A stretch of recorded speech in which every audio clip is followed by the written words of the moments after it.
The master of the Jade Temple School of Kung Fu has called out the students of the Demon Head School of Kung Fu for the low-life, degenerate thugs that they are. Enraged, the warriors of the Demon Head School attack the Jade Temple, killing its master and beating its students mercilessly. Some of the students, including the players, managed to escape in the Chinese countryside. Players will need to heal themselves, train both physically and mentally, earn gold to acquire the weapons of Kung Fu, and raise their prestige in order to train with other masters and learn the secrets of Kung Fu styles. But the warriors of the Demon Head School are trailing the students and will attack from time to time. After 9 years of training, a final showdown will occur. One student will succumb to his wounds and die after the fight. Of the survivors, only the student who has gained the most honor will emerge triumphant over the Demon Heads and re-establish the Jade Temple School as its new Master of Kung Fu. Hello, my name is Bryce Jurdy, and I'm the designer of Master of Kung Fu. Master of Kung Fu is a strategy game for 1 to 4 players and includes competitive, cooperative, and solitaire rules. I will be explaining how the competitive game works and then briefly explain how the cooperative and solitaire rules differ. Primarily, Master of Kung Fu is a worker placement game, but at the beginning of the game is a pre-game draft of 2 types of cards. Players will draft 4 different styles from the deck of 20 authentic styles of Kung Fu, and 4 different items, might be weapons or other supplies, all authentic to various arts of Kung Fu, from the supply deck. These represent the interests that the players have in the different aspects of Kung Fu. And during the course of the game, players will be using these interests after they learn or acquire these cards to customize their student board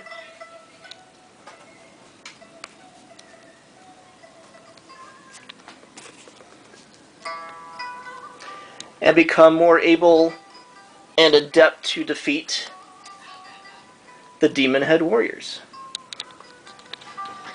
A turn of Master of Kung Fu works like this.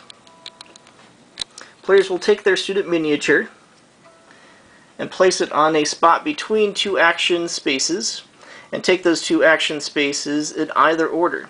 But these aren't normal action spaces that you might encounter in a typical worker placement game. These action spaces are tiles! Exciting tiles! That each round are placed in a different randomly selected configuration drawn from a drawstring bag, and this represents the different villages that the students are traveling to from one round to the next. Every 3 rounds, players will have to fight the Demon Head Warriors as they catch up to them. These warriors get stronger and stronger as the game progresses, and the players have to fight them in greater and greater quantities as the game progresses.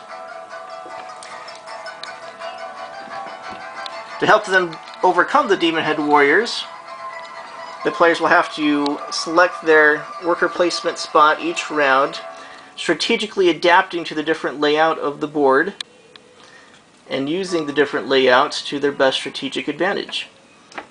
We have 2 spots here, working for gold and earning prestige to earn the 2 currencies of the game, which are used to acquire the weapons and the styles. And those are actually learned at these 2 locations here. We have a healing spot where players will get rid of their wounds. We have a physical training spot where players will increase their physical strength. And it is this strength track here on the bottom that players will compare, modified by their styles and weapons that they have acquired, against the strength of the Demon Heads. If they beat them, they get a reward. If they lose, they take wounds equal to the difference, and that's how they acquire more wounds throughout the game, if they're not careful. But most importantly, we have the spiritual training space, where players will earn more honor tokens. Because at the end of the game, the players will remove their screens, compare the total number of wounds they have. The player who has the most will die. Now the survivors, only the player that has the most honor will be victorious and become the new master of Kung Fu. Now the cooperative game, the mechanics work just the same, except there's no player elimination at the end of the game, and the objective is to, amongst the players, have a total amount of honor greater than the total amount of remaining wounds, with each player having at least 5 honor.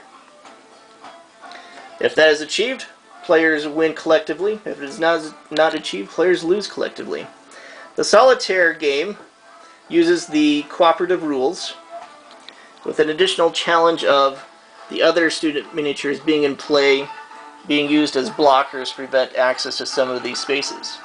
And that is how Master of Kung Fu works. Do you have what it takes to become a Master of Kung Fu yourself?